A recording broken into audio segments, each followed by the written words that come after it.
राम राम जी। स्वागत है आप सभी का हमारे YouTube चैनल पे। आशा करती हूँ आप सभी कुशलमय और मंगलमय होंगे। भक्तजनों, आज हम आपको कलयुग की एक सच्ची कथा सुनाने जा रहे हैं। ज्येष्ठ के महीने में हुई एक सच्ची घटना की बहुत ही सुंदर रचना बताने जा रहे हैं। भक्तजनों, यदि आपने हमारे YouTube चैनल को सब्सक्राइब नहीं किया है तो हमारे YouTube चैनल को सब्सक्राइब करें और बेल आइकन बटन को दबा दें, जिससे कि हमारी आने वाली सभी वीडियो की नोटिफिकेशन आप तक पहुंच जाए। आपका और हमारा रिश्ता यूं ही बना रहे। भक्तजनों, जैसा कि हम सभी जानते हैं, ज्येष्ठ के महीने में आने वाले प्रत्येक मंगलवार को बड़ा मंगल या बुढ़वा मंगल कहा जाता है। इस दिन बजरंगबली के भक्त उनकी पूजा अर्चना कर सुख समृद्धि का आशीर्वाद मांगते हैं। मान्यता है कि ज्येष्ठ के महीने में ही भगवान श्री रामचंद्र जी से उनके दूत हनुमान जी की मुलाकात हुई थी। भक्तजनों, ज्येष्ठ माह के प्रत्येक मंगलवार का अपना ही महत्व है। हमने आपको अपनी पिछली वीडियो में ज्येष्ठ मास के प्रथम मंगलवार को की कथा सुनाई थी। आज हम आपको ज्येष्ठ मास के द्वितीय मंगलवार की एक सच्ची घटना सुनाने जा रहे हैं।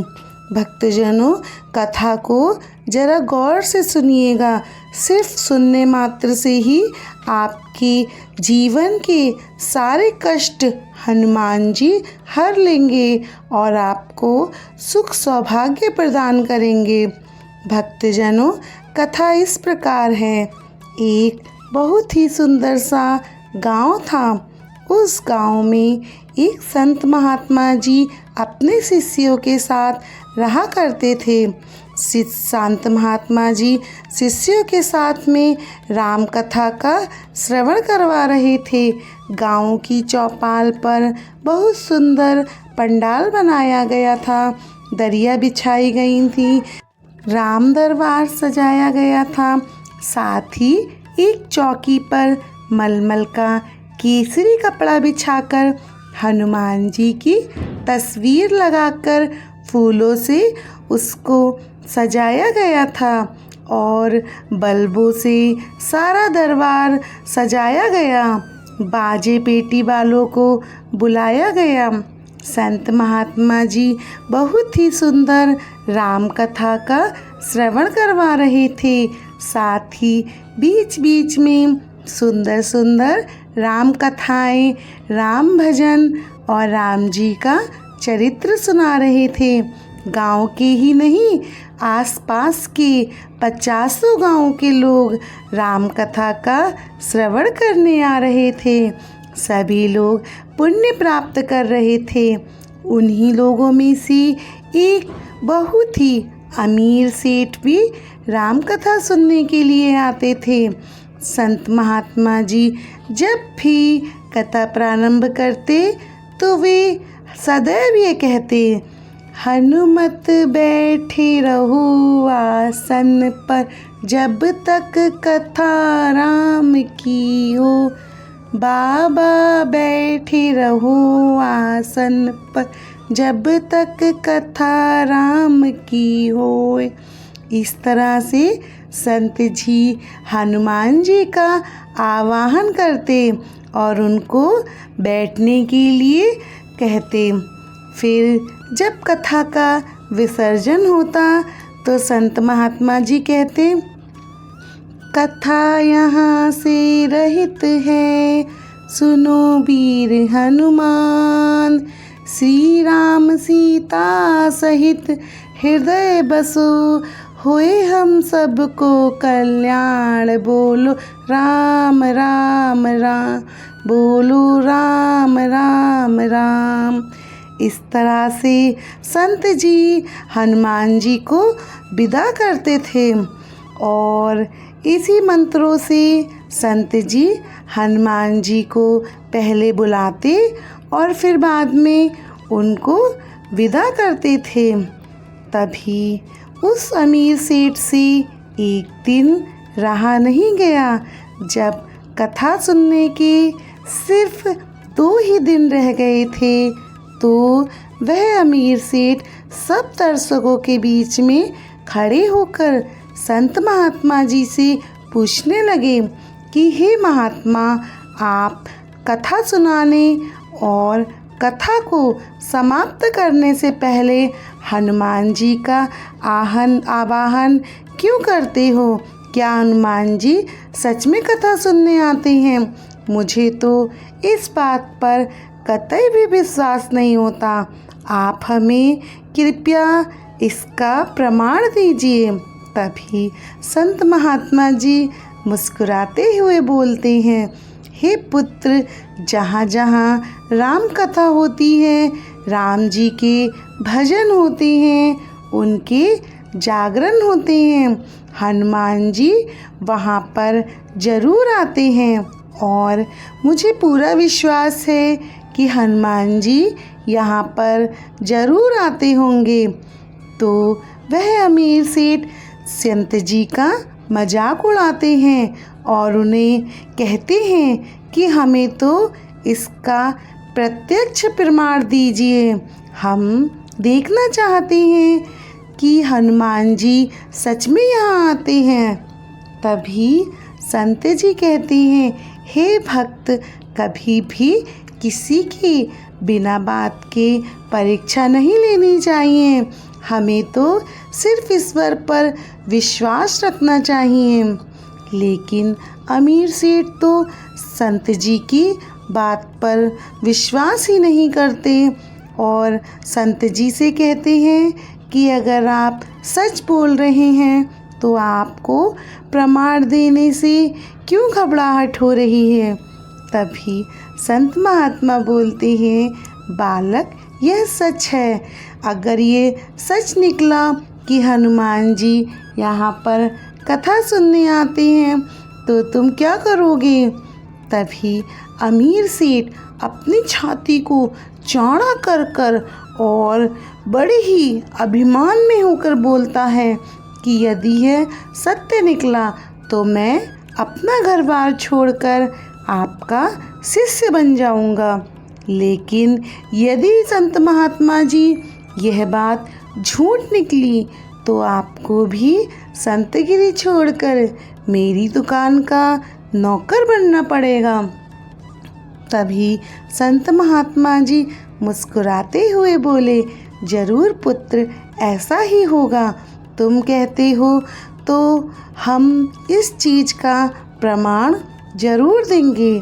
सभी दर्शकों ने सारी बातें सुनी।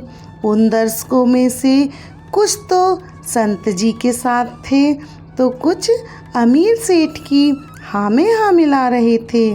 संत महात्मा जी बोले कि परसों राम कथा पूर्ण होगी, परसों ही मैं इसका प्रमाण दूंगा। आप सब ज़रूर पधारिएगा। यह खबर आग की तरह पूरे गांव में फैल गई कि संत महात्मा जी हनुमान जी के आने का प्रमाण देंगे। जब राम कथा का आखिरी दिन बचा तो पूरे गांव के लोग कथा सुनने आए। अपितु गांव के ही नहीं, आसपास के गांवों के भी लोग कथा को सुनने आए। उस नगरी के राजा रानी और मंत्री भी कथा सुनने आए। तभी रोज की तरह संत महात्मा जी ने आरती के साथ राम कथा की शुरुआत करी। संत जी ने हनुमान जी का आवाहन किया और राम कथा सुनाने लगे।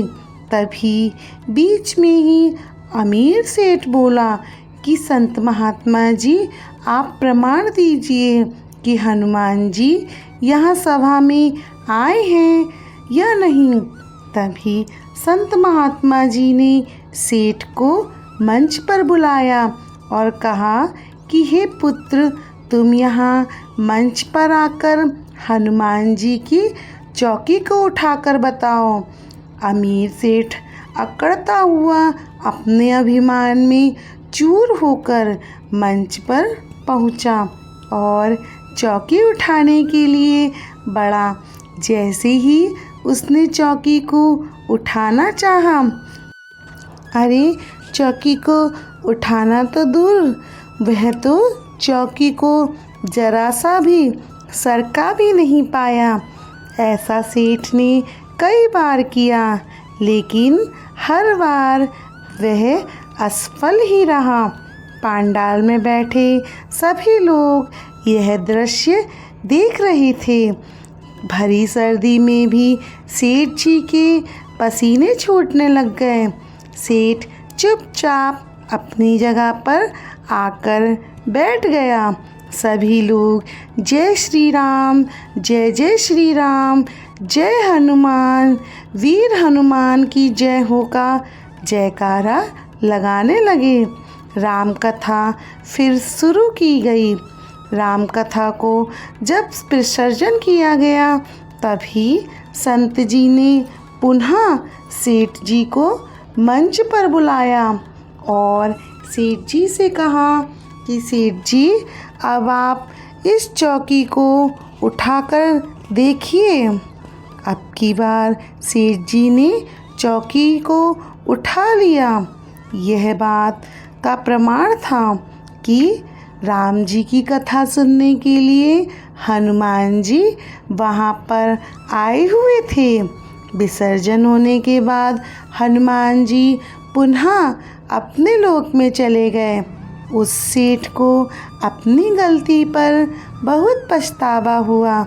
उसने अपना घर-बार छोड़ दिया और संत जी के आश्रम में आकर संत जी का शिष्य बन गया। जय हो वीर हनुमान। कहा जाता है इसीलिए कि जहाँ भी राम कथा होती है वहाँ हनुमान जी जरूर होती हैं। कलयुग के समय में भी जहाँ जहाँ राम कथा होती है, राम जी का नाम जप होता है, राम जी का जागरण होता है, राम जी के भजन होते हैं, वहाँ वहाँ हनुमान जी जरूर आते हैं। हनुमान जी की जय हो, राम जी की जय हो। हनुमान जी महाराज, आपने जैसे उस संत का मान बढ़ाया, वैसे ही हमारा भी मान बढ़ाना। कहानी सुनने वाले को, सुनाने वाले को और हुंकारा भरने वाले को सब पर अपनी कृपा बनाए रखना। सभी को सभी सुख सुविधाओं से परिपूर्ण कर राम जी की भक्ति प्रदान करना। हे हनुमान जी, आपकी कथा सुनने वाले पर अपनी कृपा और अपना आशीर्वाद बनाए रखिएगा। भक्तजनों, यह थी कलयुग की एक सच्ची घटना। भक्तों, हनुमान जी की कथा कहने में मुझसे यदि भूल चूक हुई हो तो उसकी माफ़ी। हनुमान जी और प्रभु रामचंद्र भगवान जी की कृपा और उनका आशीर्वाद आप सभी को प्राप्त हो। जय श्री राम, जय हनुमान जी। आप सभी को हमारी राम राम जी।